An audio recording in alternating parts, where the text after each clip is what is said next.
خوش آمدید پیارے ناظرین۔ آج کی کہانی حکیم چاچا کی ہے۔ اس دنیا میں ہر آدمی سکون کی تلاش میں ہے۔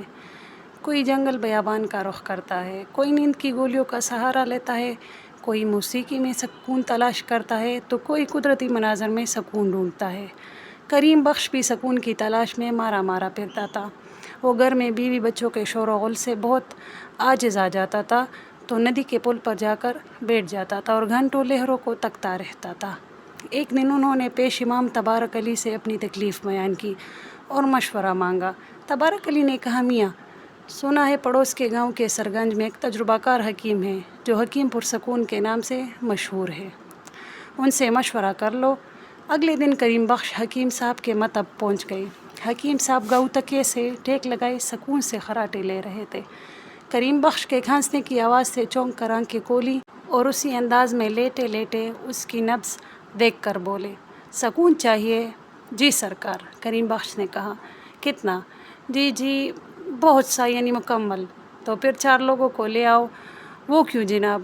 بھائی مکمل سکون تو نہر کے پل پار والے قبرستان میں ہی مل سکتا ہے۔ نہیں جی، اتنا نہیں، بس میں گھر میں بیوی کے بچوں کے غل غپاڑے سے پریشان ہوں، 1 منٹ سکون سے نہیں گزرتا۔ گھر میں مرغا ہے؟ حکیم صاحب نے پوچھا۔ نہیں، مگر کیوں؟ کریم بخش نے اس بے تکے سوال کو سن کر کہا، آج ہی لے لو اور بس اب بھاگ جاؤ۔ اتنا کہہ کر حکیم صاحب پھر خراٹے لینے لگے۔ کریم بخش نے واپسی پر منڈی سے ایک مرغا خرید لیا۔ بچے تو مرغا دیکھ کر بہت خوش ہوئے اور اس کے ساتھ کھیلنے میں اور زیادہ شور کرنے لگے۔ 2 دن میں مرغے نے وقت بے وقت اذان دے کر کریم بخش کو عاجز کر دیا۔ وہ پھر حکیم صاحب کے پاس پہنچا اور ساری رودات سنائی۔ حکیم صاحب نے اونگتے ہوئے پوچھا، گھر میں کتا ہے؟ نہیں۔ کیوں؟ کریم بخش نے حیرت سے پوچھا۔ جاؤ آج ہی بندوبست کرو کتے کا۔ اتنا کہہ کر حکیم صاحب سکون سے چادر اوڑھ کر لیٹ گئے۔ غریب کریم بخش نے سلیمان پہلوان سے ایک کتا خریدا اور گھر چل دیا۔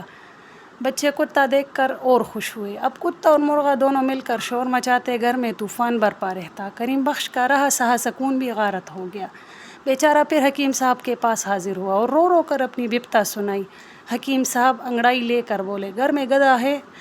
کریم بخش کو غصہ آ گیا اور اس نے کہا، حکیم صاحب میرے علاوہ کوئی نہیں ہے، جاؤ آج ہی ایک تندرست گدھے کا انتظام کرو۔ کریم بخش نے بولو دھوبی سے ایک گدھا خرید لیا۔ اب رات کو مرغے، کتے اور گدھے نے جو غل مچانا شروع کیا تو محلے والے اکٹھے ہو گئے اور کہا، کریم بخش تم نے اپنے ساتھ ساتھ ہمارا سکون بھی غارت کر دیا، فوراً ان جانوروں کو یہاں سے نکالو۔ کریم بخش پھر سے حکیم صاحب کے پاس پہنچے اور رودات سنائی۔ گدھا واپس کر دو، حکیم صاحب نے حکم دیا اور کروٹ لے کر خراٹے لینے لگے۔ کریم بخش نے واپس آ کر آدھی قیمت پر گدھا بولو کو واپس کر دیا۔ گدھے کے جانے سے اگلے دن اس کو کافی اچھی نیند آئی اور کچھ سکون میسر آیا۔ اگلے دن اس نے حکیم صاحب کو یہ خوشخبری سنائی، کتے سے بھی پیچھا چھوڑاؤ۔ حکیم صاحب بولے، نہیں حکیم صاحب، بچے کتے سے مانوس ہو گئے ہیں، مجھے بھی قید پر اس کی موجودگی سے آرام ہے، کہہ جو دیا کتے سے پیچھا چھوڑا لو۔ حکیم صاحب نے زور دے کر کہا اور کتے کے جانے کے بعد تو کریم بخش کو سناٹا سا محسوس ہونے لگا، سکون کچھ زیادہ ہو گیا تھا۔ اس نے صورتحال حکیم صاحب کو جا کر سنائی۔ مرغے کو بھی حلال کر ڈالو، حکیم صاحب نے مشورہ دیا۔ اب تو کریم بخش سے برداشت نہیں ہوا اور وہ چیخا، حکیم صاحب یہ نہیں ہو سکتا، مرغے سے گھر میں سب محبت کرتے ہیں، جس دن وہ اذان نہیں دیتا لگتا ہے دن ہی نہیں نکلا، ابھی تمہارا علاج مکمل نہیں ہوا ہے، جیسا ہم کہتے ہیں ویسا کرو، مرغے کا جانا ضروری ہے۔ حکیم صاحب نے سختی سے کہا، مرتا کیا نہ کرتا، بیچارے کریم بخش نے مرغے سے بھی پیچھا چھڑا لیا۔ اب اس کو ایسا محسوس ہوا جیسے گھر میں کوئی ہے ہی نہیں۔ گھر کی خاموشی سے اس کو وحشت ہونے لگی۔ اس نے سوچا کہ اب علاج ختم ہو گیا ہے، آخری بار حکیم صاحب سے مل لے۔ اس بار حکیم صاحب بہت تر و تازہ، سفید شیروانی اور مخمل کی سیاہ ٹوپی سر پر سجائے بہت خوش چاندنی پر بیٹھے تھے۔ جب کریم بخش نے گھر کے پرسکون حالات سے آگاہ کیا تو حکیم صاحب نے مسکرا کر کہا، اب تم ایک آخری کام اور کر لو، وہ یہ ہے کہ بیوی کو بچوں کے ساتھ میکے بھیج دو، ان سے بھی پیچھا چھڑا لو۔ یہ سن کر تو کریم بخش کو غصہ برداشت نہ کر سکا۔ اس نے چیخ کر کہا، حکیم صاحب اب تک میں آپ کے لحاظ میں کچھ نہیں بولا، اب آپ نے بیتوں کے مشوروں کی حد کر دی ہے. میں ہرگز اپنے بیوی بچوں کے بغیر نہیں رہ سکتا. سارا سکون اور خوشیاں انہی کے دم سے تو ہے. اگر ایک دن کے لیے بیوی بچے چلے جاتے ہیں تو مجھے گھر کی خاموشی کاٹنے کو دوڑتی ہے. اب میرے گھر میں مکمل سکون ہے. اب میں آپ کے کسی مشورے پر عمل نہیں کروں گا.